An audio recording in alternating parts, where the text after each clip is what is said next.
nouveau livre de Devarim, qui est un livre évidemment à part entière. Je l'ai souvent dit, ce n'est pas pour rien que la Torah est découpée en Sfarim. On aurait pu en faire un seul et unique livre et raconter les histoires les unes à la suite de l'autre. Chaque Sefer correspond à un ensemble très précis des parties du découpage de la Torah. Chaque Sefer a sa dynamique propre, a sa structure propre, etc. Le livre Devarim, en ce sens, est peut-être le plus facile à distinguer de tous les autres, puisque une introduction, un incipit en fait, qui lui est vraiment tout à fait particulier et qui précise que les paroles qui vont être celles du livre de Devarim ont été enseignées par Moshe. Donc c'est le livre de Moshe. Ça, c'est la particularité de ce livre-là. Et à partir de là, donc, on n'observe pas de la même façon. Les, ceux qui ont travaillé sur le roman, la littérature au cours du dernier siècle, ont beaucoup travaillé sur ce qu'on appelle l'incipit, c'est-à-dire le début d'un roman en général.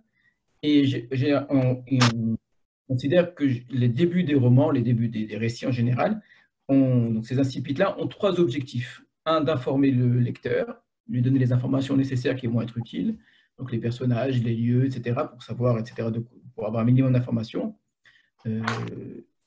Deux, l'intéresser, c'est-à-dire lui donner envie de lire le livre, que dans l'incipit, eh bien, on ait envie de poursuivre. Et trois, le contrat de lecture. Trois contrats de lecture. C'est quoi le contrat de lecture? Et ça va nous intéresser particulièrement ce soir, c'est-à-dire qu'est-ce qui est sous-entendu entre le narrateur et le lecteur comme règle pour que le lecteur puisse lire en sachant à quoi s'attendre. Simplement, je vais expliquer. Dans ce contrat de lecture, par exemple, on peut très bien faire comprendre depuis le départ que ça va être un récit qui est fantastique et que donc le lecteur doit s'attendre à des choses extraordinaires, etc., qu'il ne soit pas surpris, qu'il ne dise pas mais c'est complètement faux, c'est pas possible, des choses pareilles. Il y a un décalage entre ce que le narrateur donc, dit, ce que l'auteur écrit, et puis que le lecteur, lui, lit. Si le lecteur lit avec l'esprit de lire un livre réaliste, avec une, je ne sais pas comment de lire quelque chose qui était censé être écrit une réalité, effectivement, il risque d'être très surpris. Donc, c'est ce qu'on appelle le contrat de lecture, ce qui est implicite. Et le lecteur accepte cela, d'une part, donc il y a une sorte de devoir du lecteur d'accepter ces choses-là. Le lecteur s'engage à lire de manière avec attention, etc. Et le narrateur aussi s'engage normalement à respecter cela. Donc c'est pour ça qu'on appelle ça un contrat. C'est extrêmement intéressant comme idée. Retenez, ça c'est un des grands, un de ceux qui a beaucoup travaillé sur le roman, il s'appelle Jouve, qui a précisé cela. Bon, c'est des choses qu'on retrouve par ailleurs, mais c'est bien résumé. Informer, intéresser et annoncer le contrat de lecture. Alors, je vais justement travailler un petit peu là-dessus par rapport au livre de Devarim, puisqu'on a dans ce livre-là, clairement, un incipit qui nous parle de la particularité du livre. C'est un livre qui annonce, dans l'incipit, annonce ce qui va se passer. On ne le trouve pas dans le début du livre de Vaïkra, par exemple. Vaïkra, de but en blanc, vous avez devant vous une des mitzvot, Hachem qui parle à Moshe et qui lui enseigne les lois des corbanotes. On n'a pas une sorte de petite introduction qui nous dit que ce livre-là va être celui des corbanotes, de la Gdusha ou de je ne sais quoi, ou un livre de mitzvot, par exemple. On n'a aucune introduction. On a, depuis le début, il a appelé Moshe et il lui a dit, etc. Donc vous êtes directement dans les mitzvot. Dans le livre de Bamidbar, on a une petite introduction, on nous donne une date, mais ce n'est pas une date ou une introduction sur le livre en général, c'est une introduction du premier texte, du premier récit, qui est celui du conte des enfants d'Israël. Mais ça ne s'applique pas à tout le livre. Et c'est vrai pour Bereshit, et c'est vrai pour Shemot, etc. Vous n'avez pas d'introduction à l'ensemble du livre. Vous avez parfois, quand c'est le cas, une introduction à ce qui va suivre immédiatement. Bereshit bar Elokim et Hashem et Haaretz, c'est probablement un verset d'introduction, une sorte de généralité qui résume toute la suite, mais toute la suite, c'est-à-dire les 6 jours de création et le Shabbat. Alors évidemment, de manière allusive, etc., on peut essayer de dire que la Torah tout entière, le Tanakh tout entier, l'univers tout entier, se trouve dans le premier verset, dans le premier mot et dans la première lettre. Mais quand je lis le Pshat, au début, Hachem a créé le ciel et la terre, ça inclut, ça résume, c'est une introduction, effectivement, du premier récit, mais pas de la Torah tout entière et pas non plus du livre de Bereshit tout entier. Le cas de Devarim est différent. Le cas de Devarim, on nous introduit le livre en nous disant à quoi nous attendre. C'est-à-dire qu'on ne nous dit pas directement, et on n'aurait pas du tout été surpris de cela, Vayomer Moshe el Bene Israël, Moshe a dit aux enfants d'Israël, et on aurait donc le premier discours. Voilà, on aurait le discours directement. Il n'y a rien qui nous aurait gêné à cela. On aurait lu directement le texte, et on aurait dit, Moshe a parlé aux enfants d'Israël, on aurait compris par nous-mêmes que Moshe a parlé aux enfants d'Israël, et que c'est un discours, et que le livre de Devarim, on aurait fait, nous, la déduction assez facile, qui ne demande vraiment pas beaucoup de travail, que c'est un livre dit par Moshe, ce sont les paroles de Moshe avant sa mort. Voilà, c'est tout, on n'a pas besoin de cela. À tel point que j'ai même l'impression que tout ce que je dis peut même vous paraître, dans une certaine mesure, inutile, dans le sens que c'est vrai qu'on n'avait même pas pensé qu'en fait il y avait une introduction au livre, puisqu'on n'en a pas besoin en fait d'introduction. Donc là, l'introduction ici est précise, et vous allez voir qu'elle est même, très problématique à ce sens-là. Alors on va regarder tout de suite le texte en hébreu et avec la traduction. Alors, je vais vous demander, s'il vous plaît, de vraiment suivre en fonction de ce que je dis, de ne pas aller regarder ailleurs, etc., pour que vous soyez concentrés sur le texte que je veux montrer, parce que, justement, après, on va travailler sur la manière dont c'est présenté.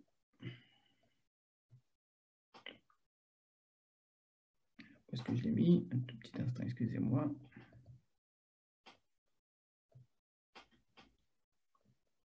Voilà. Donc, Ele Adevarim Asher Diber Moshe. El Kol Israël Ve'ever Yad En. Bamidbar, Ba'arava, Molsu, Ben Paran, Ben Tofel, Velavan, Vachatzerot, Vedizahav. Ele Adevarim, ce sont là les paroles que Moshe a parlé aux enfants d'Israël de l'autre côté du Jourdain. Et on précise, Bamidbar, Ba'arava, donc dans le désert, dans la Harava. La Harava, c'est la plaine du Jourdain. Mol Souf, en face d'un endroit qui s'appelle Souf, Ben Paran, Ben Tofel, entre Paran et Tofel, Velavan, Vachatzerot, et également entre Paran, Tofel, Lavan et Chatzerot, ainsi que Di Zahav. Donc on a une introduction qui nous dit que ce que l'on va lire maintenant, donc le narrateur nous annonce, ce que vous allez lire, ce sont les paroles de Moshe à tout Israël.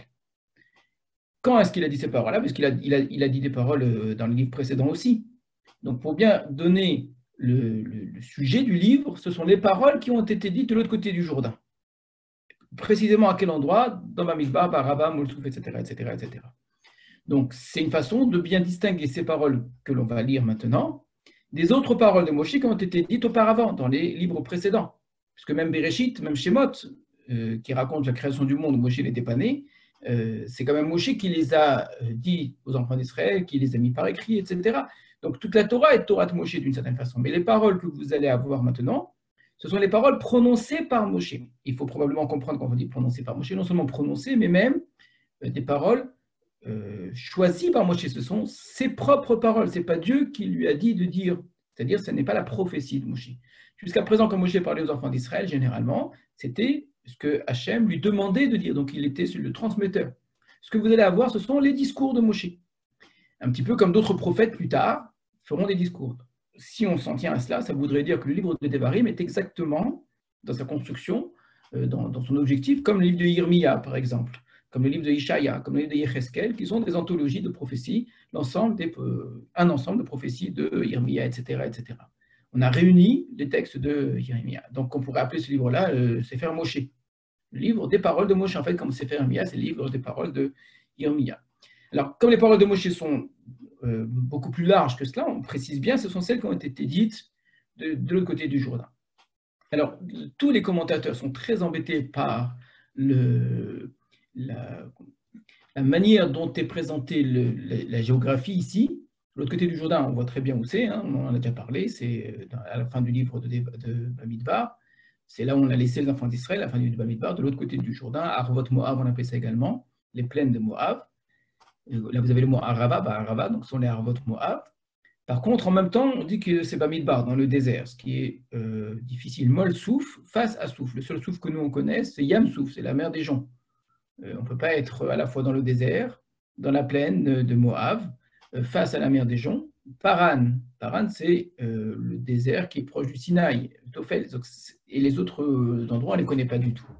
Donc il y a une vraie difficulté ici, géographique, et c'est ce qui a poussé les Midrashim et les Rashi à la suite, à ne voir dans ces mots-là qu'une symbolique, c'est-à-dire non pas une géographie, mais ce serait en fait Moshe qui, par les noms utilisés ici, renvoient par allusion à des reproches et des remontrances faites aux enfants d'Israël, tout ce qu'ils ont fait dans le désert, ce qu'ils ont fait, etc. Et puis, donc, il y a tout qui va être interprété.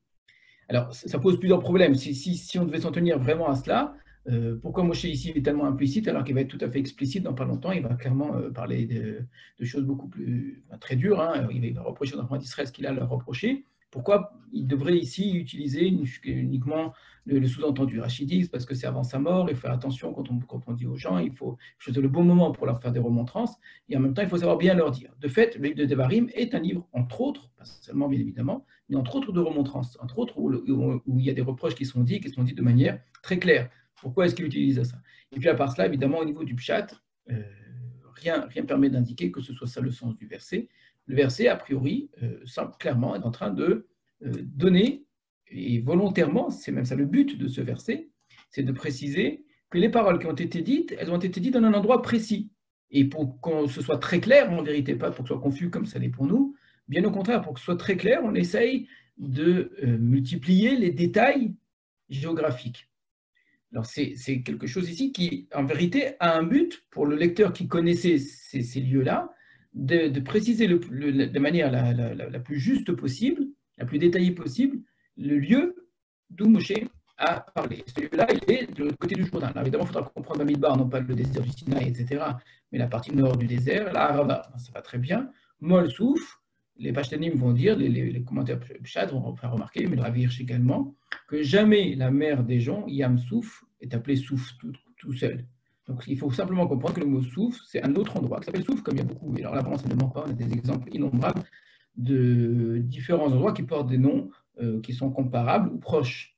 Et Paran, c'est effectivement le désert qui est juste à côté. Toph, Lavan, on connaît. Il y a un nom que je connais un petit peu dans les Massaot, dans les étapes qu'on a vues la semaine dernière, qui s'appelle Livna. Hatzerot, c'est un endroit qu'on connaît, c'est là où Myriam, c'est là où Myriam avait dit du mal de Moshe, c'est là où il avait demandé de la viande également, ça s'appelait Hatzerot cet endroit, mais c'est peut-être pas nécessairement le même Hatzerot encore une fois. Et Dizahav, alors encore une fois, on n'en sait rien.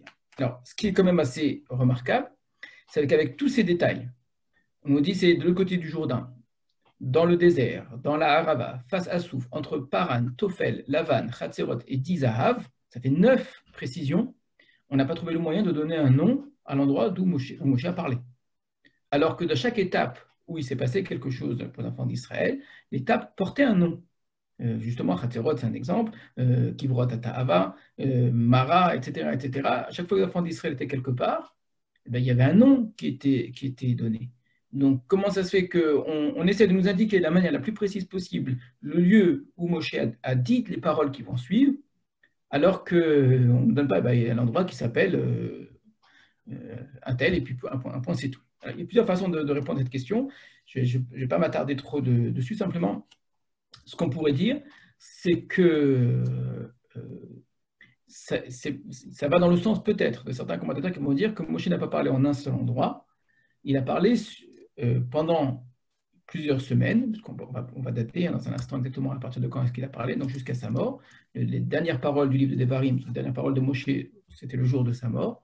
Donc pendant plusieurs semaines, à peu près 5 semaines, Moshe a parlé. Pendant ces semaines-là, eh bien, il y a différents endroits qui se situent tous, et ça explique pourquoi il y a justement peut-être autant d'indications dans le désert, Baraba, Molsou, Ben Paran, Ben Tofel, etc., etc. Voilà, pour une petite remarque ici précise, mais ce qui m'intéressait, ce n'était pas tellement cela de pouvoir situer, ce qui m'intéresse, c'est de se poser la question, qu'est-ce que veut la Torah? Qu'est-ce que veut ce verset? Ce pasouk est venu pour nous indiquer, donc nous donner une information, je vous ai dit informer, intéresser et un contrat de lecture. L'information qui est donnée est très claire, c'est ce que vous allez avoir dans le livre. On aurait pu le lire directement à Vayomer Moshe, El Ben Israël, Moshe, vous avez dit aux enfants d'Israël. Plutôt que cela, la Torah prend la parole, ce qu'elle ne fait pas pour les autres livres, je le répète, pour nous dire ce que vous allez avoir là, ce sont les paroles de Moshe à tout Israël. Et pas toutes les paroles de Moshe, ce sont les paroles qui ont été dites, Be'er et Yarden, etc., etc. Voilà pour le premier verset. Donc on a une information, on a également un contrat de lecture ici. Contrat de lecture, c'est-à-dire dans tout ce que tu vas lire, sache que ce livre est différent des 4 précédents. Et c'est ça le but de cette première phrase. Si on avait directement Vayomer Moshe El Bene Israël, nous serions restés avec l'ancien contrat de lecture, c'est-à-dire nous aurions lu le livre de Devarim à la suite du livre de Bamidbar, à la suite du livre de Vaïkra, etc., comme un seul et unique ensemble, unique livre, écrit de la même façon. Et que de la même manière que le livre de Bamidbar est écrit, que dans le livre de Bamidbar, Moshe aux enfants d'Israël, il y a des paroles de Moshe aux enfants d'Israël aussi, ou Moshe qui parle à Paro, etc., etc. Là, dans ce grand livre qui s'appelle Torah, on passe ensuite, sans qu'on ait besoin de nous le préciser, on serait passé directement aux paroles de Moshe. Or, le fait de faire une introduction en disant ce sont les paroles de Moshe, etc., c'est une façon de faire une séparation, une rupture, une division à l'intérieur de la Torah entre les 4 livres et le 5e. Cette introduction, clairement, est en train de me dire attention, là, c'est autre chose. Donc, le contrat de lecture est différent. Tu ne lis pas ce livre de la même façon. La Halakha va très bien le comprendre, la Gemara va clairement en parler. Le fait que ce soit les paroles de Moshe, ça peut avoir même des incidences halachiques intéressantes, sur lesquelles on va pas ce soir discuter, mais les Chachamim ont bien conçu que c'est toujours Hachem qui dit la Torah. C'est toujours Hachem qui dit Moshe a fait ceci, Moshe a fait cela, ou Paro a fait ceci, ou Avram a fait ceci. Donc, au fond, de dire que Moshe parle ici, ça ne change rien à tout ce qui précède. Si on observe ce livre différemment, c'est à cause de ce verset. C'est parce que ce verset me dit que le texte qui suit, ce sont les paroles de Moshe. Alors j'aurais pu m'en rendre compte seul pour bien me les distinguer. C'est autre chose en termes de contradiction. Ensuite, on a un autre verset. Alors, verset là aussi très difficile. On est encore dans de l'information. Il y a 11 jours depuis Chorev. Chorev, c'est le Sinaï. Il va être appelé Chorev dans le livre de Devarim. Par le chemin de la montagne de Séhir, jusqu'à Kadesh Barnéa. Voilà, donc c'est vraiment une information. C'est comme si le texte me dit, sachez qu'il y a 11 jours qui séparent le Sinaï de Kadesh Barnéa en passant par Ar-Séhir. Et pourquoi est-ce qu'on nous dit ça ici? Qu'est-ce que ça vient faire là? Alors, on était, et beaucoup lisent le texte sans même s'arrêter, sans même regarder, sans même s'étonner, parce qu'on a tellement de détails géographiques dans le verset précédent, les détails géographiques encore en plus, donc ça se rajoute et puis on n'y fait pas attention. Comme si c'était en fait la suite de la liste précédente. Or, la liste précédente n'a rien à voir. La liste précédente, c'est la façon de déterminer le lieu où Moshe a parlé dans les livre de Devarim. Le verset suivant parle d'autre chose. Il est en train de me donner une distance qui s'exprime en jours de marche, en fait, entre Chorev et Ar-Séhir. Voilà, c'est tout. Pourquoi est-ce qu'on me dit ça? Qu'est-ce que ça vient faire? On se trouve ni à Chorev, ni à Ar-Séhir, ni à Kadesh Barnéa maintenant. On est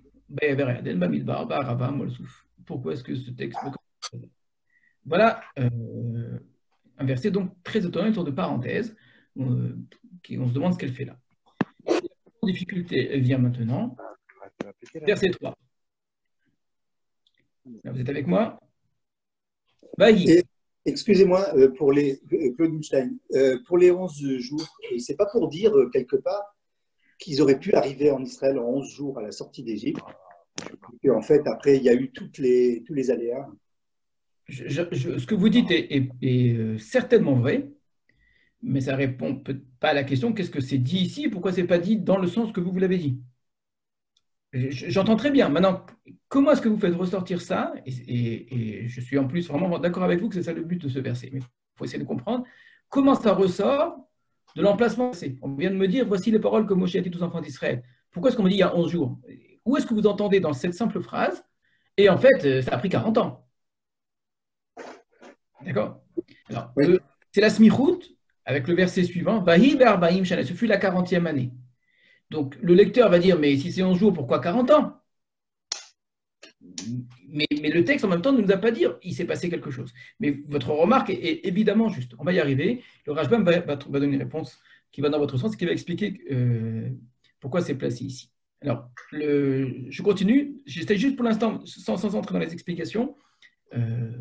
On a vu un verset insipide, c'est-à-dire d'introduction, qui m'informe ce dont le livre, une sorte de titre, va parler. Ensuite, on a une parenthèse qui est une indication de distance entre Chorev et Kadesh Barnéa.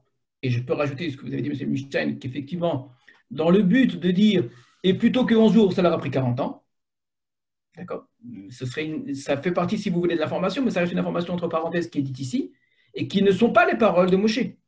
Il y a un commentateur, d'ailleurs, qui est tellement gêné par cela, je crois que c'est le Sorno, qui veut être vraiment comme si c'était écrit. Elia Devarim, voici les paroles que Moshe a dites aux enfants d'Israël, Bédizav, etc. Deux points, ouvrez les guillemets. Moshe aurait dit, Achad Asariam et Chorev Deraseirat Kadesh Barnea. Fermez les guillemets. Voilà les paroles que Moshe disait. Et il a dit ça à cet endroit-là, Rabba Mossouf, il n'arrêtait pas de dire aux enfants, vous savez, c'est que 11 jours, et en répétant cela tout le temps, 11 jours, c'est comme quelqu'un qui vous dit, tu sais, normalement ça aurait dû prendre 11 jours, hein, et puis normalement ça aurait dû prendre 11 jours. Donc ce seraient les paroles de Moshe lui-même. Personne, aucun commentateur ne suit cela. Comme tout le monde comprend, il est à Devarim, c'est l'ensemble du texte qui va suivre après. Mais il est gêné par, je dis, cette insertion ici, de cette parenthèse en plein milieu, sans explication de l'insertion. L'information nous est donnée de manière brute, sans qu'elle soit expliquée, cette insertion. On ne dit pas pourquoi on nous le dit. Alors, et le commentateur a dit cela, en plus à cause de la question qui va suivre, c'est le verset suivant. Ce fut la 40e année. Le 11e mois, le premier du mois, donc c'est ce que nous on appelle le premier Shvat. Diber Moshe el Beni Israël. Moshe a parlé aux enfants d'Israël, comme tout ce qu'Hachem l'avait ordonné, Aléem, pour eux. C'était après qu'il ait frappé Sichon, le roi du Mori, qui habitait à Cheshbon, Bet Og Melech HaBashan, et Og, le roi du Bashan, qui habitait dans Ashtarot, Be'edrei. Be'ever Yarden, de l'autre côté du Jourdain, Be'eretz Moab, dans le pays de Moab, Ho'il Moshe, Be'er et Torah Hazot, les morts. Donc, Ho'il Moshe, il y a plusieurs traductions pour et le mot Ho'il et le mot Be'er. Ici, on traduit, Moshe se mit en devoir d'exposer cette Torah, cette doctrine, les morts, en disant, et il dit. D'accord, on s'arrête là. Donc, du verset 3 au verset 5, on a une nouvelle introduction. Et évidemment, on aurait pu commencer le livre ici. Ce fut la 40e année, le 11e mois du premier jour. Moshe a parlé aux enfants d'Israël, selon tout ce qu'Hachem l'avait ordonné. Et quand est-ce qu'il a fait ça? Ce n'est pas juste la 40e année, c'est après avoir frappé Sichon, le roi du Mori, etc. etc. Ou, donc vous avez trois versets qui sont encore plus longs, plus larges, hein, que le premier verset, mais qui finalement ont exactement le même but. Nous dire, Moshe a parlé. Ce qu'on rajoute de plus, c'est l'année, et le mois et le jour, ce qu'on n'avait pas dans le premier verset. Alors on aurait pu se douter que si c'est Be'er Yarden, c'était la 40e année, d'après ce qu'on avait appris. Donc le fait de nous dire le lieu, c'était une façon de nous indiquer également que c'était la 40e année, mais sans plus. Là par contre, on précise bien que c'était la 40e année. Et on précise le jour, etc. On nous dit que c'est en plus lié à un autre événement, c'est après un autre événement très important, après qu'il ait frappé Sichon, etc. Donc une fois que Moshe a terminé, il a fini les guerres, qu'ils sont installés dans cet endroit-là. Ou précisément, Be'er Yarden, Be'eretz Moab, de l'autre côté du Jourdain, dans le pays de Moab. Et on a ici typiquement ce qu'on connaît par ailleurs. Encore une répétition. Ho'il Moshe Be'eret Torah Azot les morts. Moshe s'est mis en devoir, ou a commencé, a voulu, a désiré, peu importe, expliquer cette Torah. Il y en a qui disent graver cette Torah même, en disant. Alors, ça c'est encore une fois, une troisième fois, on dit que Moshe va enseigner la Torah. On l'a dit une première fois, Diber Moshe el Kol Israël au premier verset. Au verset 3, Diber Moshe el Ben Israël, Moshe a parlé aux enfants d'Israël. Et au verset 6, encore une fois, dans le verset 5, encore une fois, la différence qu'il y a, c'est qu'on voit bien que c'est le même texte, c'est la même phrase en fait, mais comme la Torah le fait souvent, elle commence et elle termine par les mêmes mots. C'est très très souvent par la même idée. Et donc elle commence par une chose, c'est la 40e année, etc. Moshe a parlé. Eh bien, c'est de l'autre côté du Jourdain que Moshe a, on change par d'autres synonymes, a gravé cette Torah-là en disant les morts. Alors vous remarquerez d'ailleurs que cette introduction-là nous est beaucoup plus familière, parce qu'elle commence par un Vaïhi, comme un très très très grand nombre de récits, Vaïhi, et ce fut. Donc, prenez d'autres livres du Talar, il y a un livre qui commence par Vaïhi Bimei Achashverosh. Donc, un livre qui commence par les mots Vaïhi, et c'est un livre, on va dire, qui pour nous utilise une forme qui est très connue. Un livre qui commence par Elia Devarim, on n'en connaît pas d'autres, alors qu'on aurait très bien pu introduire d'autres livres par ces mots-là. Elia Devarim, Asher Diber, un tel, etc., etc. Donc, le fait d'introduire un livre qui est une somme de discours, peut effectivement être introduit par Elia Devarim, mais ce n'est pas l'habitude. Par contre, de commencer par Bahi, ce fut en telle année, etc., c'est vraiment l'habitude du texte. Donc le livre de Devarim aurait très bien pu commencer par Bahi, Barbaim, Shana, Be'ashte, Asaf, Chodesh, Bechad, Chodesh. Il aurait même pu commencer, je vous l'ai déjà dit, encore plus simplement. Vayomer Hashem, Vayomer Moshe, Israël, Moshe à tous les enfants d'Israël, sans aucune introduction, et je vous assure qu'on n'aurait pas du tout été gêné. On aurait dit, bah, ça vient après le livre de Bamidbar, ça signifie que ça s'est passé la 40e année, ça signifie que c'est de l'autre côté du Jourdain, donc aucune des informations qui nous sont apportées sont des informations nouvelles, utiles, sauf si vraiment on rentre dans les détails de ce qu'est le Arava, Molsouf, Paran, Tofel, etc. Là, on aurait vraiment une information tout à fait précise que l'on ne connaît pas par ailleurs dans la Torah. Mais en tout cas, les trois versets là que l'on a de la deuxième introduction sont trois versets qui ne nous apportent rien en vérité essentiellement. C'est juste une façon d'introduire le texte, la 40e année, etc. Il y a une autre différence, vous aurez remarqué évidemment, entre cette deuxième introduction et la première, c'est Kechol Asher Tziva Hashem Oto, selon tout ce qu'Hachem lui avait ordonné. Donc vous avez ici une information. Vous avez effectivement, là aussi, un contrat de lecture, mais qui est maintenant, cette fois-ci, différent du précédent. Si on nous dit Elia Devarim, ce sont les paroles que Moshe a parlé aux enfants d'Israël, je vous l'avais expliqué. Pourquoi le préciser? Pourquoi dire que ce sont les paroles de Moshe? Ben, t'as qu'à me les faire entendre directement. Pour créer une division dans le texte entre ce qui va suivre et ce qui précède. Là, ce sont les paroles de Moshe précisément, c'est autre chose que le reste de la Torah. Mais si on a une introduction du type la 40e année, le 11e mois, etc., Moshe a parlé aux enfants d'Israël selon ce qu'Hachem lui avait ordonné, on inclut ce qui suit dans le même contrat de lecture que ce qui précède. Alors, avec une différence, probablement, on va dire peut-être que la différence, c'est que dans un cas, Moshe dit exactement les mots d'Hachem, là, peut-être Hachem lui a ordonné de dire des choses, en gros, et puis c'est lui qui choisit la manière de le dire. Mais en vérité, si on avait commencé au verset 6, même ça, on ne se serait pas permis de le dire. Moshe a parlé aux enfants d'Israël selon tout ce qu'Hachem lui avait ordonné, nous aurions compris que tout ce qui suit, ce sont les mots exacts qu'Hachem lui a demandé de dire. Donc voilà le problème, on a deux introductions séparées par une insertion, une sorte de parenthèse, qui est une simple information de distance. Les deux introductions annoncent normalement la même chose, c'est-à-dire introduisent le livre. Les deux nous disent clairement que c'est Moshe qui parle, et on utilise les mêmes mots, Diber Moshe. Alors, je ne rentre pas dans les distinctions, pourquoi c'est Kol Israël dans le premier, dans le deuxième, c'est Israël simplement. Là, ce serait vraiment difficile. Mais et dans les deux cas, vous avez une indication de lieu. Alors, ce n'est pas la même, mais ça renvoie au même endroit. Il ne s'agit pas d'opposer deux endroits, là, ça aurait été vraiment très surprenant. Mais c'est très général dans le deuxième cas, c'est très précis dans le premier cas. Par contre, on relie à ce qui précède la guerre contre Sichon, etc., ce qu'on n'a pas fait dans la première introduction. Voilà pour les problèmes. Ce sont des problèmes très difficiles. Certains commentateurs ont essayé de les résoudre. Hein. Je prends le Ramban en particulier. Le Gaon de Vilna dit des choses extrêmement intéressantes sur cette introduction-là. Gaon de Vilna, qui n'est pas connu pour être un commentateur peut-être pshat de la Torah, il est d'ailleurs pas du tout pshat, hein, il est très idées qui sont proches du Zohar. Et pourtant, le même Gaon de Vilna fait des remarques de pshat extrêmement intéressantes.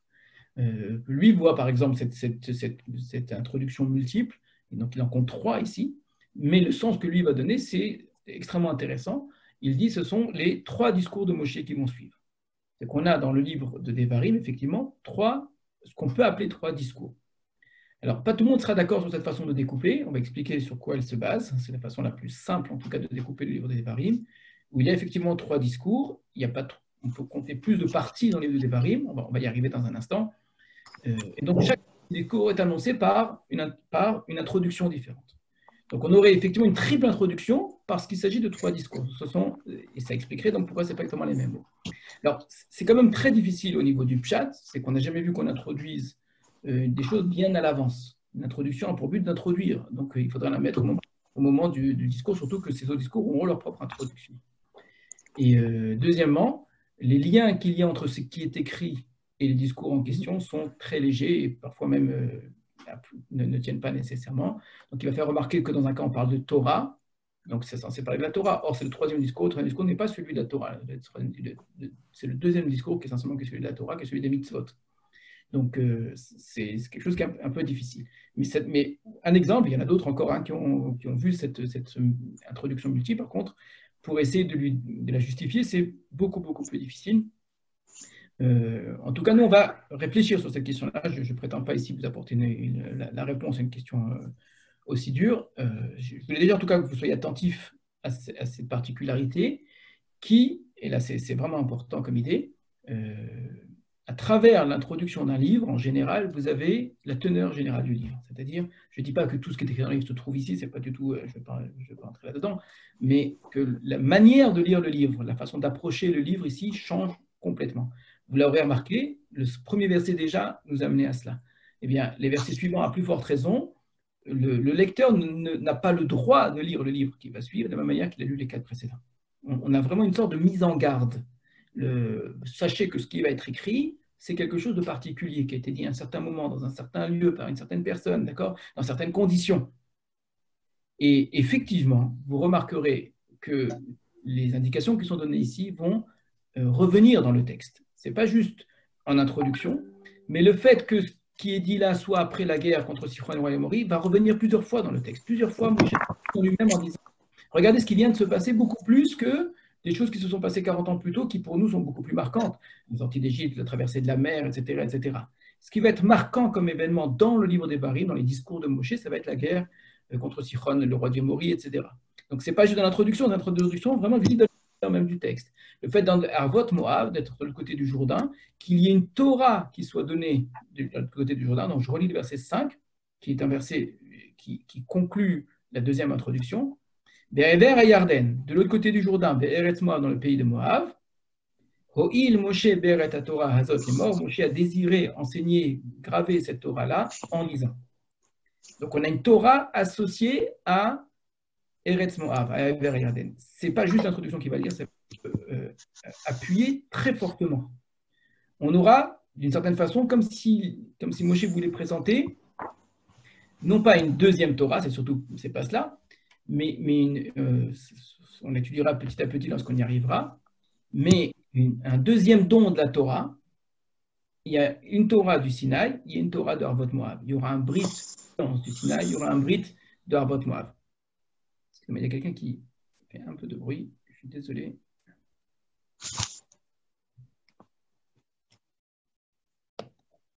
Et c'est pour ça que l'introduction annonce déjà la relation qu'il y a entre les paroles, les Devarim de Moshe, et le lieu dans lequel il se trouve, parce que Moshe lui-même va le dire que c'est très important. Avec cette conscience-là qui nous, s'est perdue, pour nous la Torah c'est le Sinaï, et puis le reste, ce n'est que la suite du Sinaï. Et de l'autre côté du Jourdain, c'est juste le seuil de la terre d'Israël, il ne s'y passe rien en vérité, on l'attend de voir rentrer. Or, le livre de Devarim vient justement, non pas donner de l'importance seulement aux paroles de Moshe, ça c'est évidemment le cas, elles ont une valeur tellement grande qu'il y a un livre qui va leur être consacré, mais ça attribue de l'importance, une importance considérable à ce lieu-là. Le lieu de Arvot Moab devient un lieu de Torah, devient un lieu de Brit, un lieu d'alliance. Et c'est quelque chose qui va être, encore une fois, ce n'est pas l'interprétation, vous verrez que ce sera très, très, très explicite, très prégnant dans le texte même, hein, dans les paroles de Moshe. Et c'est lié à la guerre qui vient de se passer. Comme il y a eu l'alliance du Sinaï et le don de la Torah après la sortie d'Égypte, et c'est associé très fortement à la sortie d'Égypte, au début de la traversée du désert, eh bien la 40e année, ce n'est pas la 40e année seulement après la sortie d'Égypte, d'accord, et toujours en rapportant à la sortie d'Égypte, ce n'est pas la dernière année de cette traversée du désert, c'est une année où il s'est passé quelque chose de la guerre contre Sichon. Une année où la Torah a été donnée à nouveau, d'une nouvelle façon, avec un renouvellement d'alliance. Je fais attention à ne pas dire que c'est une nouvelle Torah, etc., évidemment. Donc, un renouvellement de l'alliance, comme s'il y avait une nouvelle expérience historique très forte qui va se produire là. Donc, le livre des Devarim est là pour cela, pour marquer cela. Moshe a probablement dit énormément de choses. Vous imaginez bien que pendant les 40 ans, donc 38 ans où la Torah n'a strictement rien raconté, Moshe n'est pas resté dans sa tente à étudier les enfants d'Israël, à flâner et se promener. Moshe a passé son temps, j'imagine, à parler aux enfants d'Israël, leur enseigner dans leur enseignement, leur enseigner des mitzvot, les encourager, leur enseigner de la morale, leur enseigner des idées, etc. Et pourtant, tout ça, ça n'a pas été écrit. Donc, il faut que vous ayez bien conscience que Moshe ne s'est pas réveillé juste la 40e année pour dire « Bon, je vais bientôt mourir, maintenant je vais commencer à leur parler ». C'est évidemment pas le cas. Moshe leur a parlé pendant les premières années dans les paroles qu'Hachem lui avait demandé de donner très, très clairement, mais pendant toutes les autres années, il a éduqué le peuple, il leur a enseigné. Où sont passées ces paroles-là? Elles n'ont pas été consignées. Pourquoi celles-ci ont été consignées? Parce qu'elles ont une valeur autre. Ce n'est pas juste les paroles de Moshe, parce que Moshe a parlé. Elles ont été consignées parce qu'elles ont été dites dans ce but-là. Elles ont été prononcées, Moshe, quand il parle, à la 40e année, ou selon tout ce qui a été précisé ici, il parle dans un but que ces paroles-là aient une forme particulière. Elles soient écrites par la suite. Ce n'est pas que pour être du discours. Moshe a clairement la conscience, il va le dire plusieurs fois dans le texte, que ces paroles-là sont faites pour être écrites. Donc c'est fait pour rester. Donc tout cela va dans le même sens que le livre de Devarim vient proposer ici, vient nous mettre en avant ici, un deuxième pôle au don de la Torah. La Torah sera prise entre deux pôles, et donc la Torah, l'histoire d'Israël, et on n'aura pas un seul pôle très fort qui est le Sinaï, et de là tout rayonne, et la suite de l'histoire, c'est la suite de ce don-là. On a besoin d'une sorte de nouveau pôle, une sorte de renouvellement qui se fait de l'autre côté du Jourdain, et Moshe va jouer ce rôle-là. Et ce nouveau pôle-là, c'est Moshe qui en est l'initiateur, semble-t-il. D'après la deuxième introduction, c'est Hachem qui lui a dit de dire, mais en tout cas, c'est Moshe qui va être l'acteur principal. Vous n'avez pas de révélation, vous n'avez pas de Dieu qui parle, vous avez un Moshe qui parle. Voilà, c'est tout. Mais, et c'est ça qui est très important, malgré tout, ça va avoir une valeur considérable. Il ne s'agit pas de dire plus importante ou moins importante, ça n'a pas de sens. Une valeur considérable pour être un pilier sur lequel l'histoire d'Israël va se construire, et pas uniquement le Sinaï. Et ça, généralement, ça a été complètement évacué de notre pensée, de notre idée, etc. On ne le dit pas, on ne l'entend pas, alors qu'il suffit de lire le livre des Devarim pour se rendre compte, et c'est même à mon sens le but de l'écriture de ce livre-là, autrement on n'a pas besoin d'écrire ce livre-là. Je veux dire que Moshe a parlé aux enfants d'Israël, qu'il leur a fait des remontrances, qu'il leur a donné des encouragements, qu'il leur a répété des mitzvot, il a fait ça toute sa vie. Il n'a pas fait ça que la 40e année. Donc ce livre-là a un but de dire ces paroles qui sont des paroles qui ont été depuis le départ écrites pour marquer cette expérience historique, une véritable expérience historique d'un renouvellement de la Torah par la bouche humaine, par la bouche de Moshe et pas par la révélation de Dieu. Alors, on va maintenant regarder effectivement le découpage du livre. Le livre, si on veut le découper, on peut faire un découpage thématique, regarder des thèmes, et vous allez avoir donc un retour sur l'histoire, sur une partie de l'histoire. Ensuite, vous allez avoir une certaine morale que Moshe va essayer de développer en disant essayer d'apprendre, de faire attention, etc. Ensuite, vous allez avoir des mitzvot, beaucoup.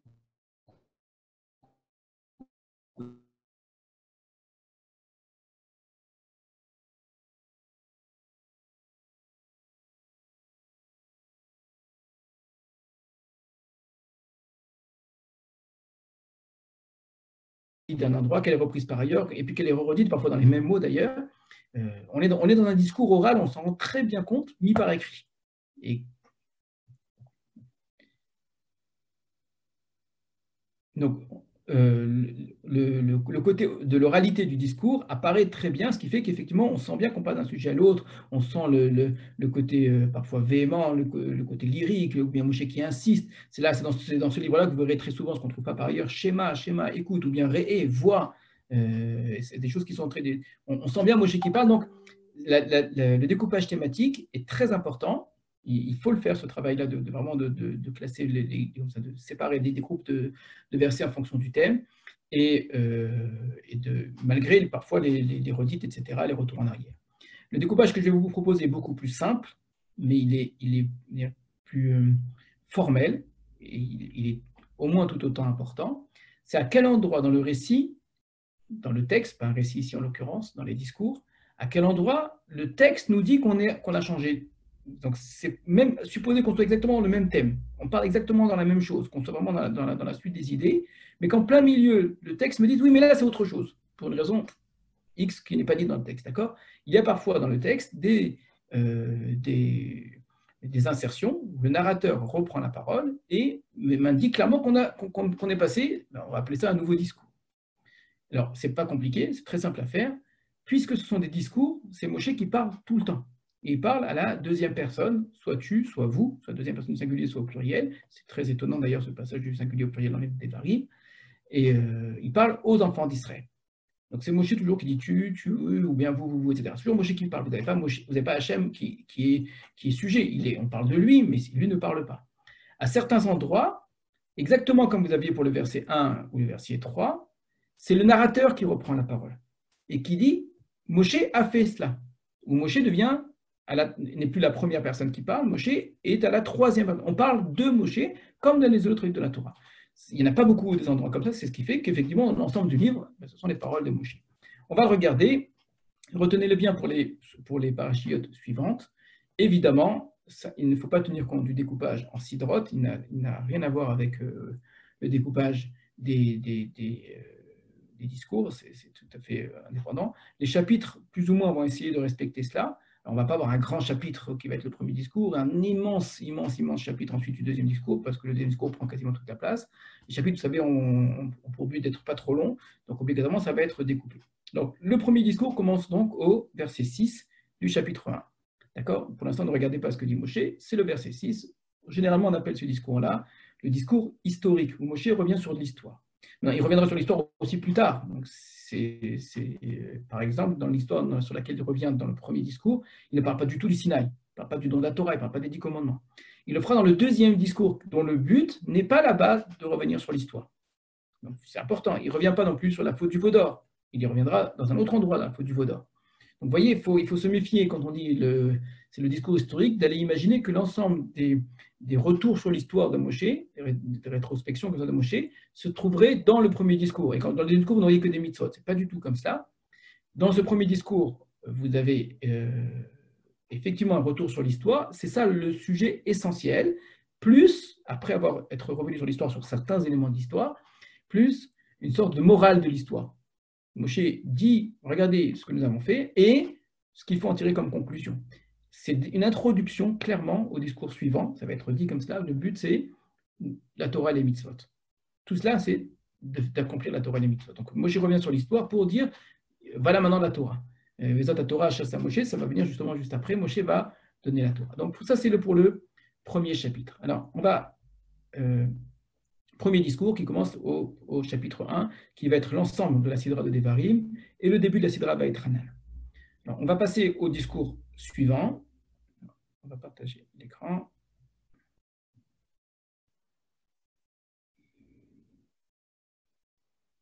Est-ce que je l'ai mis ?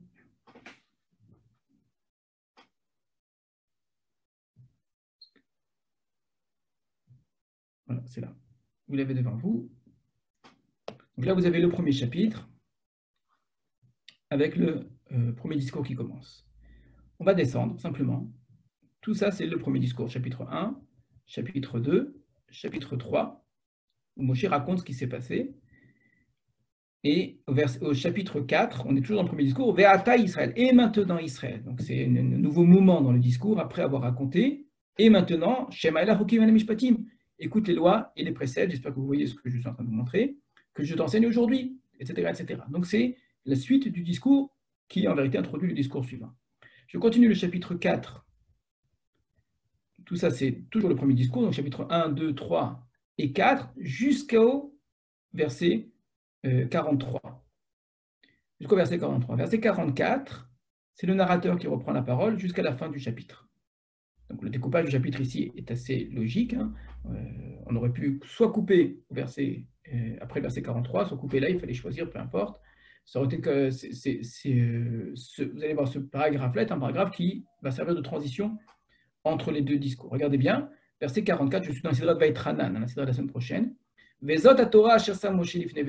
Et voici la Torah que Moshe a placée devant les enfants d'Israël. Vous aurez remarqué que cette nouvelle introduction, nouvelle incipit, nouvelle façon d'introduire quelque chose. On aurait pu avoir directement, chapitre 5, Vaïkra Moshe, el Kol Israël, Moshe a appelé les enfants d'Israël, et il leur a dit. Si on avait eu directement un passage du verset 43 au chapitre 5, nous aurions compris, parce qu'il y a écrit Vaïkra Moshe, donc c'est le narrateur qui reprend la parole en disant Moshe a appelé les enfants d'Israël et il leur a dit, nous aurions compris que nous sommes passés au deuxième discours. Mais non seulement la Torah fait cela, elle montre bien, elle indique, alors que c'est que Moshe qui parle pendant tout le temps, hein. Là Moshe qui parle, là c'est encore Moshe qui parle. Mais c'est distingué entre deux paroles. C'est une première parole, c'est une autre parole. D'où le Devarim au pluriel. Mais on a en plus, à partir du verset 44, voici la Torah que Moshe a placée des enfants d'Israël. Voici les témoignages, les lois, les préceptes que Moshe a parlé des enfants d'Israël au moment de leur sortie d'Égypte. Sortie d'Égypte, on ne sait pas le seul endroit, on voit que c'est un sens très large. Le côté du Jourdain, regardez, on reprend tout ce qu'on a dit auparavant. On insiste beaucoup sur la guerre, encore plus que précédemment, contre Sichon, etc. Et depuis Aroer, c'est vraiment une longue précision pour nous dire à quel endroit Moshe a parlé. Vous avez remarqué que, clairement, on a une nouvelle introduction, c'est ce qui me dérange dans l'explication du Gaon de Vilna, qui avait dit que les introductions aux différents discours sont données, les trois, au début du livre. C'est très étonnant. Surtout en plus qu'il n'y en a pas vraiment trois, hein. Il y en a deux qui n'en font qu'une, la deuxième et la troisième, on a vu que c'est la même parole. Hein. Et mais à part cela, l'introduction au discours des mitzvot, il est clair. Vezot Torah Asher Sa Moshe, le mot Torah est dit ici, il avait été aussi dit dans la première introduction, mais par contre, on a quelque chose qu'on n'avait pas du tout, Ele Haedot, Ve'achukim, Ve'amishpatim, où là c'est beaucoup plus que le mot Torah, c'est quelque chose qui est très très détaillé. Et ce qu'on va avoir, c'est effectivement cela. Alors on ne l'a pas tout de suite au début du chapitre 5. Chapitre 5, on va avoir une longue mise en place de ces mitzvot. On va revenir sur des choses importantes, sur l'histoire justement, sur les 10 commandements. Mais ce qui est intéressant dans les 10 commandements, ce n'est pas l'histoire des commandements, ce sont les commandements eux-mêmes, puisque c'est le discours des mitzvot. Et puis d'autres choses. En gros, on va avoir vraiment beaucoup de chapitres là. On peut découper en 2 très grandes parties, mais c'est très grossier ce que je vais faire comme découpage. Hein. Une première partie des commandements auxquels on n'est pas du tout habitué dans le reste de la Torah, mais vraiment pas du tout, parce que peut-être ça va vous paraître étonnant, c'est le commandement d'aimer et de craindre Dieu. C'est tout ce qui est lié au sentiment par rapport à Dieu. C'est extrêmement important. Beaucoup de chapitres ne vont parler que de ça, Ahava et Yira, ce que la Torah n'a pas fait dans tous les livres précédents. Par contre, par la suite, on va avoir un très grand nombre de commandements qui vont être de tout type. On ne va pas rentrer maintenant, donc c'est très important. Nouvelle introduction, mais qui est toujours dans le discours de Moshe, mais c'est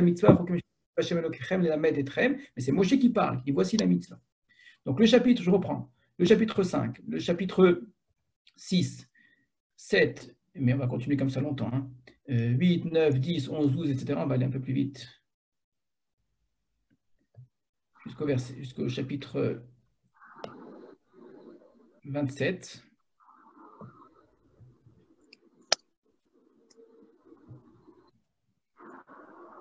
Voilà. Chapitre 27. Vayetzav Moshe zikni Israël et Am lemor shamor et kol mitzvah asher anochi metzavet chem hayom. Moshe a ordonné les anciens d'Israël, il leur a dit, garde toute la mitzvah que je t'ordonne aujourd'hui. Vous avez Vayetzav Moshe, narrateur qui prend la parole et qui dit que c'est Moshe qui parle. C'est aussi Moshe qui parlait juste au verset précédent. Hein. Mais c'est une façon, encore une fois, de séparer les discours.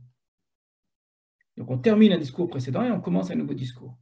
On n'a pas ici, par contre, d'introduction. Il n'y a pas écrit Élé ou Vezot, etc., comme si ce discours est introduit. Mais on a ici la narration, ici, le narrateur qui clairement indique que c'est un nouveau discours. Ce discours-là va se poursuivre jusqu'au chapitre, la fin du chapitre 30, 27, 28, 29, 30. Attendez, je suis allé trop vite, non, excusez-moi.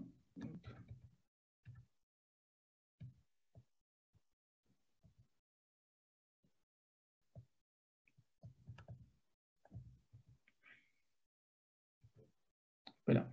Vayeler, Moshe, là c'est la Sidra Vayeler. Moshe est parti, il a parlé des paroles, donc les paroles qui vont suivre, encore une fois le mot Devarim, à tout Israël. Et il leur a dit, Ben Mea, Vesrim Shana, etc. Nouveau discours de Moshe. Alors, à partir du chapitre 31, on n'a pas un seul discours, on va avoir plusieurs textes. Les discours de Moshe, on va voir Hachem qui va prendre la parole cette fois-ci à un moment, il va même y avoir une action avec Moshe qui va rentrer dans le Moed, avec Yoshua, Moshe qui doit monter sur la montagne, les bénédictions. Donc l'ensemble du livre de Devarim, la conclusion du livre de Devarim à partir du chapitre 31, c'est la séparation de Moshe. Alors il y a beaucoup de choses qui se font autour de cette séparation, il y a beaucoup de paroles, encore une fois, l'essentiel ça va être des paroles, soit d'Hachem, soit de Moshe, essentiellement de Moshe, mais également un petit peu d'action, et puis une conclusion à la Torah, qu'on connaît, la fin de la Torah, où le narrateur reprend la parole en disant qu'il n'y a pas comme Moshe, etc., que tout ce que vous fait Moshe. Donc vous voyez bien que c'est un livre tout à fait spécial, le livre de Devarim. Essentiellement, vous avez 3 discours, le discours historique, le discours des mitzvot, et un discours qui est lié à l'alliance, qui est lié à l'entrée en terre d'Israël. Alors, l'essentiel, ce sont les mitzvot. Quand je dis l'essentiel, c'est vrai, en termes de nombre de chapitres, c'est énorme, ce discours-là, il est énorme. Même les deux autres discours, en vérité, sont reliés à ce discours central. Le discours qui précède, qui rappelle l'histoire, est qu'un discours qui introduit celui des mitzvot. Il a été écrit pour les mitzvot, et le discours qui suit, c'est un discours qui vient parce qu'il y a eu les mitzvot. Puisqu'il y a eu les mitzvot, donc on va maintenant faire une alliance, et Moshe va parler de cette alliance-là à la fin. Donc l'essentiel du livre de Devarim, ce sont les mitzvot. Alors, pour cela, eh bien, il faut clairement on va revenir donc à notre premier verset. Donc, quand on nous dit dans l'introduction au livre de Devarim que Moshe a gravé cette Torah-là en disant, on aura compris que le mot Torah, ce n'est pas que les Chokim, les Mishpatim, etc. C'est pour moi évidemment le discours qui va suivre. Le discours qui va suivre est appelé aussi Torah. Il est appelé Torah, et non seulement qu'il est appelé Torah, il est appelé Torah dans le sens que c'est quelque chose qui n'est pas un discours parmi d'autres, c'est comme j'ai dit tout à l'heure, quelque chose qui doit rester, qui doit être gravé, qui doit être écrit pour les enfants d'Israël plus tard. Donc, il me semble, si je peux me permettre, la proposition que je vais faire, c'est qu'à partir du verset 3 jusqu'au verset 5, c'est l'introduction au discours, au premier discours de Moshe Rabbeinu. Comme on a une introduction au deuxième discours. On a vu qu'il n'y avait pas une troisième, il n'y a pas d'introduction au troisième. Maintenant, le premier verset tout début, c'est un verset d'introduction à l'ensemble du livre. En nous disant tout ce qui va suivre, toutes les paroles, premier discours, deuxième discours, troisième discours, ce sont les paroles de Moshe qu'il a dites, etc., etc. Qu'est-ce que vient faire l'insertion, justement pour séparer cela? Et là, le Rashbam va nous expliquer, par rapport à ce que disait M. Milstein, ce que vous avez compris de ce qui est dit là, pourquoi c'est dit ici. Parce que dans un instant, on va lire les paroles de Moshe, et on va nous dire ce que Moshe a dit, exactement ce qu'il a dit. Or, pour comprendre bien ce qu'il a dit, on a besoin de cette information-là. Donc, qu'est-ce que fait la Torah? Elle nous donne l'information auparavant pour que, quand on lise le texte, eh bien, on comprenne. Alors, je vais en profiter pour faire une toute petite parenthèse, ça peut vous être utile.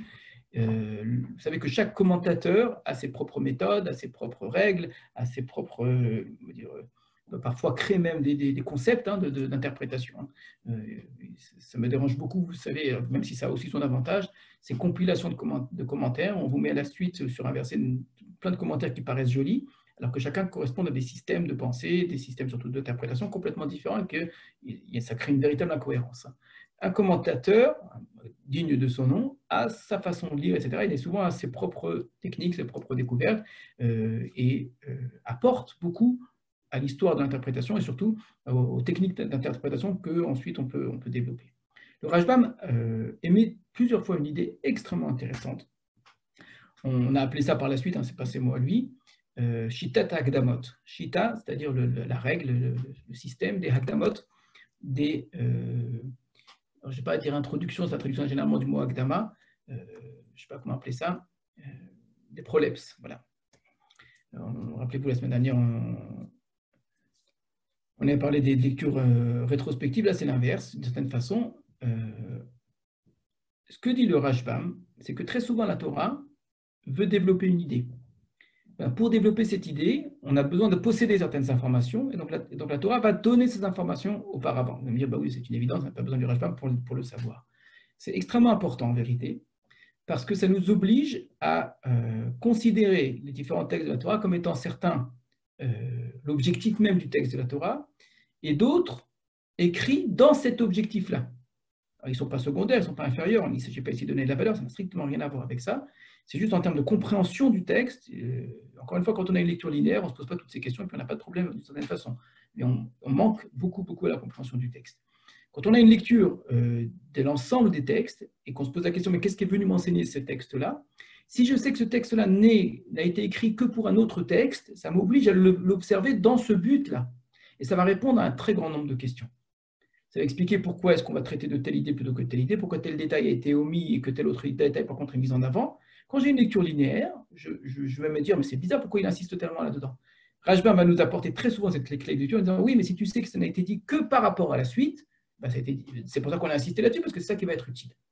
Ça peut vous paraître très surprenant, mais par exemple, le Rashbam va le dire clairement, c'est son pshat, tout le récit de la création n'a été dit que pour Alors nous, on a le premier rachis de la Torah, etc., que pour nous servir plus tard devant ceux qui prendront la terre d'Israël, etc. Ça, c'est une lecture qui n'est pas interne au texte de la Torah.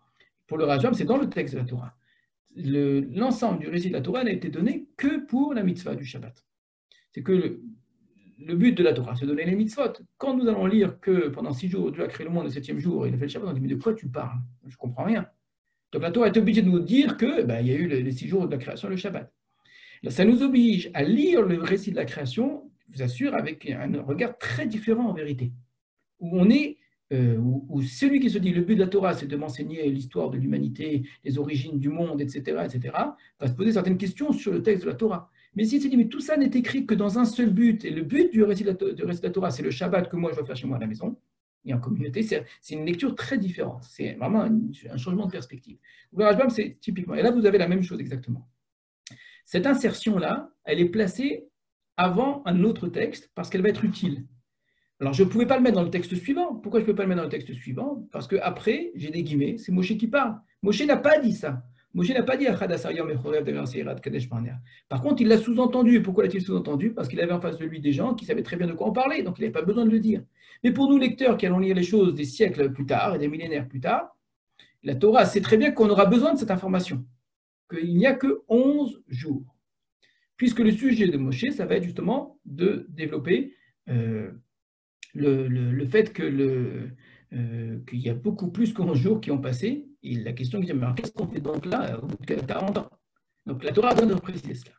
Et maintenant, donc, on va lire cela. Après tout ce que je viens de dire là, on est à la fin du cours, c'est bien dommage. Ça n'aurait été que l'introduction de la fameuse parole de Moshe. Vous aurez compris que maintenant, et j'aimerais que vous mettiez vraiment en condition, excusez-moi d'utiliser autant de préliminaires pour vous faire entendre la suite des versets. On nous a dit et répété, ce que vous allez lire maintenant sont les paroles de Moshe, pas n'importe quelle parole qui ont été dites à un moment très précis, à un endroit très précis. D'où l'introduction. Ce que vous allez avoir, c'est Moshe, Hachem qui le lui a ordonné. Ce que vous allez avoir là, c'est une Torah. Très bien. Alors, vraiment, faites l'effort de ne lire que mot à mot et pas la suite. Première parole de Moshe, donc imagine Moshe avec l'ensemble de Israël devant lui, la 40e année, qui va dire quelque chose pour l'histoire. Et les premiers mots qu'il prononce, c'est Hachem, Yudke Vavke. Ah bah oui, tout à fait. Elokeinu, notre Dieu. Donc évidemment, Hachem, notre Dieu. Diber Elenu, nous a parlé. Bechorev, sur la montagne du Sinaï. Hachem nous a parlé sur la montagne du Sinaï. Quelle devrait être la suite? Après toute cette longue introduction, 1 heure de cours tellement rébarbatif, qu'est-ce que Hachem a donc dit sur la montagne du Sinaï? Rav lachem shevet ba'arazé. Allez, ça suffit, vous êtes resté trop longtemps dans cette montagne-là. Voilà ce qu'Hachem a dit à la montagne du Sinaï. Voilà les premiers mots, vraiment Moshe qui parle, la Torah, tout ce qu'on a dit auparavant, il réunit les enfants d'Israël pour leur dire, Hachem nous a dit au Sinaï, Hachem notre Dieu nous a dit au Sinaï, Anochi Hachem le Gecha, non, il nous a dit au Sinaï, ça suffit, allez, ça fait trop longtemps que vous êtes là. Donc à quel endroit du récit Moshe commence son rappel historique? Pas à la sortie d'Égypte, pas avant la sortie d'Égypte bien évidemment, pas au Sinaï, pas à la traversée de la mer, rien de tout ça. Il commence son récit dans le livre de Bamidbar, en fait, vers le milieu du livre de Bamidbar, au moment où Hachem dit à Moshe de quitter le Sinaï pour aller vers la terre d'Israël. Et Hachem a dit Rav lachem shevet ba'arazé. Regardez en plus la formulation qui n'est pas du tout celle qui nous avait été dite dans la Torah, vraiment pas. C'est une formulation en plus, vous aurez remarqué, presque connotée négativement. Le mot Rav lachem, vous les connaissez, cette expression-là, on l'a vu dans la paracha de Korach, Moshe qui dit aux enfants de Lévi, Rav lachem ben Lévi, ça est trop pour vous, les enfants de Lévi. Trop, ça veut dire quelque chose de mal, et ça suffit, vous en demandez trop. Ou bien le Korach qui va lui répondre, Rav lach, ça est trop pour toi, ça ne suffit pas que tu, etc., etc.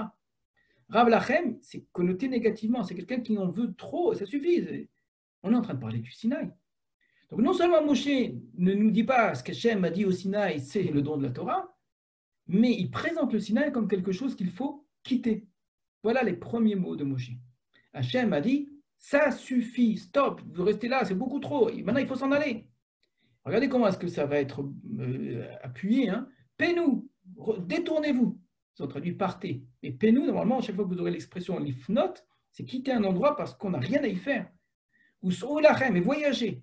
Ou vo'ou et venez har ha'emori. On ne dit pas vers le Hémori, vers la terre de Canaan, on passe d'un har à un autre har.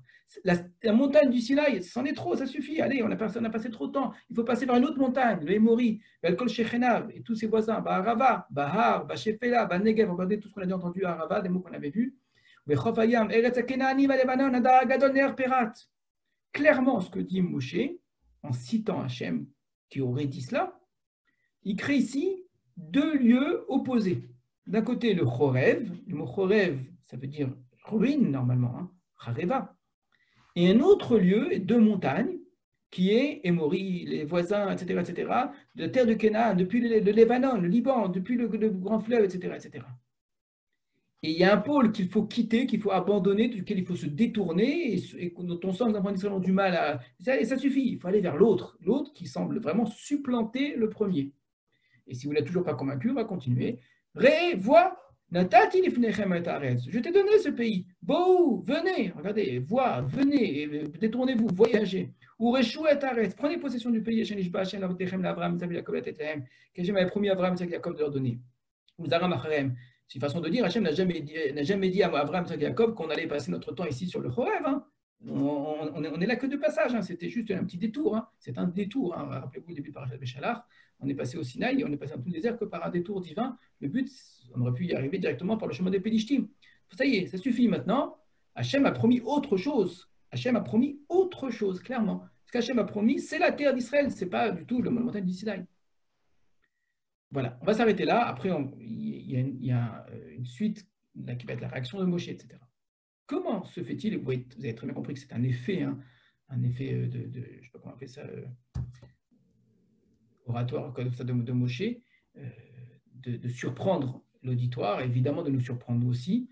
Moshe a tout à fait conscience qu'il renverse ici le schéma habituel, les valeurs habituelles, etc. Pourquoi Moshe fait cela? Hachem, notre Dieu, nous a parlé. Il n'y a pas écrit Hachem Amar. Hachem nous a parlé. Il nous a parlé. Cette expression, elle semble dire comme s'il y avait une parole tout à fait particulière pour nous dire, c'est quoi la parole d'Hachem? Eh bien maintenant, vous pourrez dire la parole d'Hachem au Sinaï, ce n'est pas tout simplement Anochi Hachem Lecha. Hachem nous a parlé un jour pour nous dire, quittez le Sinaï. Ça suffit, vous n'avez rien à y faire. Ça suffit de regarder Bahar Azé. C'est Moshe qui appelle encore le mot Chorev. Hein. Mais Hachem, quand il parle, il ne nomme même pas l'endroit.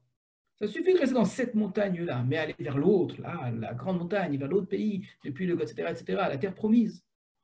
Pourquoi Moshe dit cela? Eh bien là, vous aurez compris la fameuse introduction du Rashbam avec l'insertion du verset 2. Il y a 11 jours seulement depuis ce Chorev, regardez le mot Chorev qui apparaît, Terar Serat Kadesh Barnea. Or, on est la 40e année.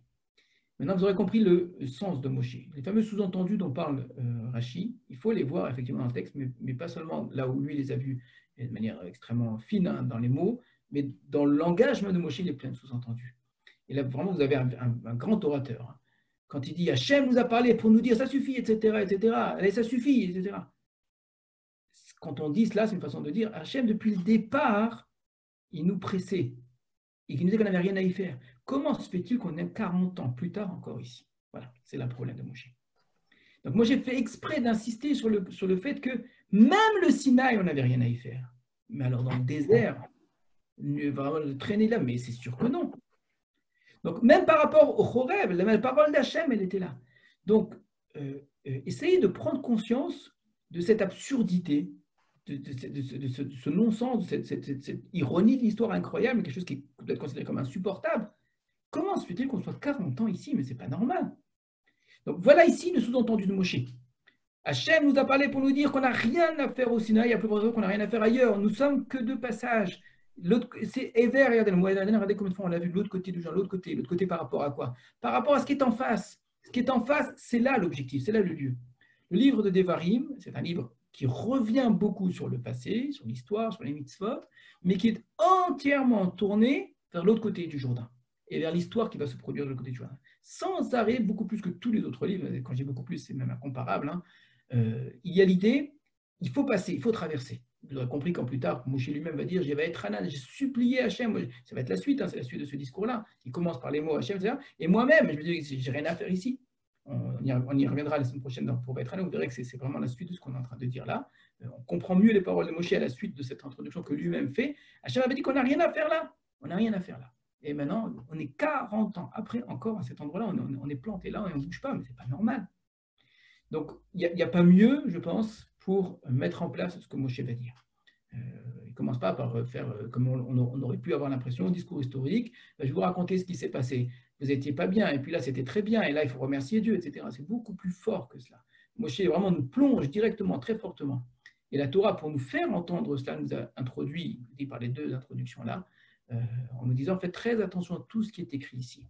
Ce sont des paroles extrêmement circonstancielles. Et la Torah le dit, c'était à tel endroit, à tel moment, de l'autre côté du Jourdain, pour tel peuple, etc., etc., etc.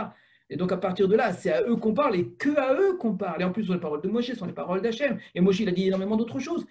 Et bien, pourtant, ces paroles hyper circonstancielles ont une valeur éternelle. Et elles vont être gravées, inscrites, elles vont être appelées Torah. Voilà le but de cette fameuse introduction ici double, à nous faire prendre conscience des deux choses à la fois. Ni d'une part en nous disant ce que Moshe a dit depuis le départ, ça a été dit de manière éternelle, c'est-à-dire de manière complètement détachée du lieu, du moment, etc., etc. Et c'est possible. Hein. Moshe peut très bien parler sans tenir compte d'aucune limite, comme s'il avait en face de lui l'ensemble de l'humanité, l'ensemble d'Israël à travers tous les âges. Ça aurait pu être cela. Or, ce n'est pas du tout le cas. On a l'habitude de dire, et c'est vrai que c'est étonnant que le livre de Devarim existe, puisque ce sont les paroles d'un homme, ces paroles de Moshe. C'est vrai, vous avez remarqué que j'ai fait que l'évoquer, sans insister. Beaucoup d'autres ont déjà développé cette idée-là. Mais il faut aller beaucoup plus loin que cela. Et le texte le dit.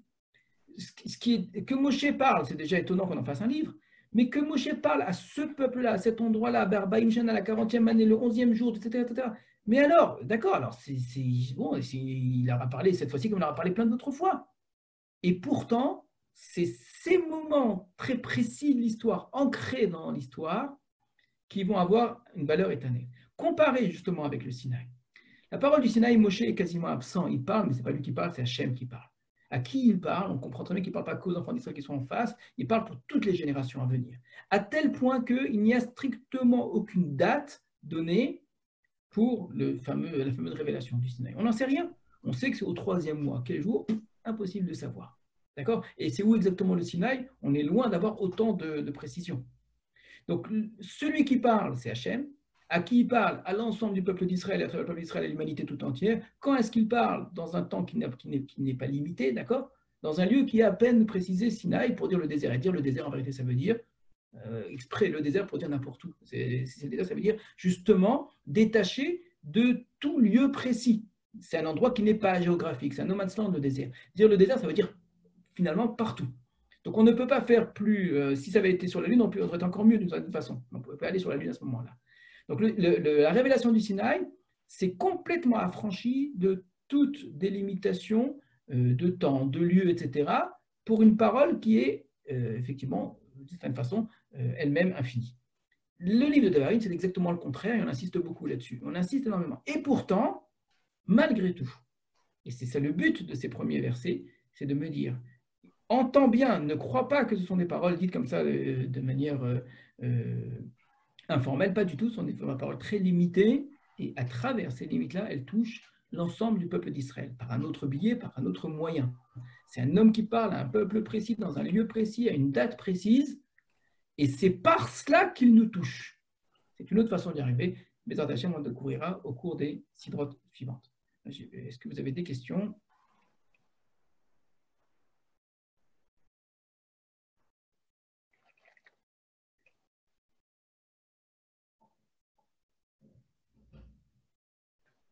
Oui, tout à fait. La durée dans le Sinaï est une anomalie. Exactement. Le passage du Sinaï, c'est une nécessité et que ce soit un désert, un non-lieu n'est pas un hasard. Je suis tout à fait d'accord avec vous. C'est une façon de dire que c'est pour ne pas rattacher la Torah à un lieu précis à un moment donné.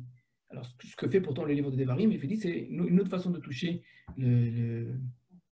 l'universel. On touche l'universel par l'universel, on touche l'universel par le particulier aussi. C'est ce que nous allons découvrir au fur et à mesure de la lecture du livre. Voilà. D'autres questions?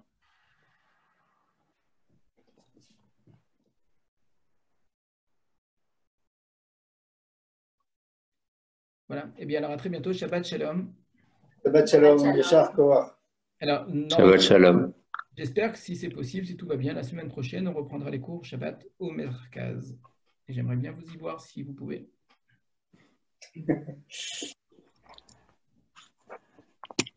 Difficile.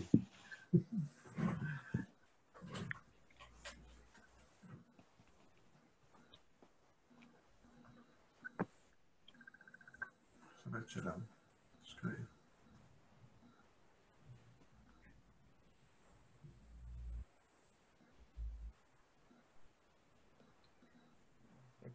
Fermé.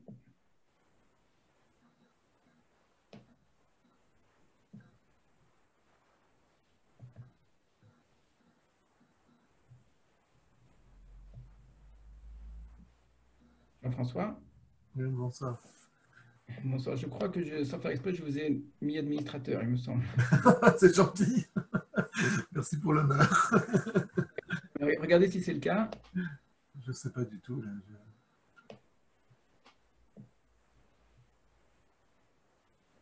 Non, je ne crois pas. Comment j'ai fait ça? J'arrive plus à fermer.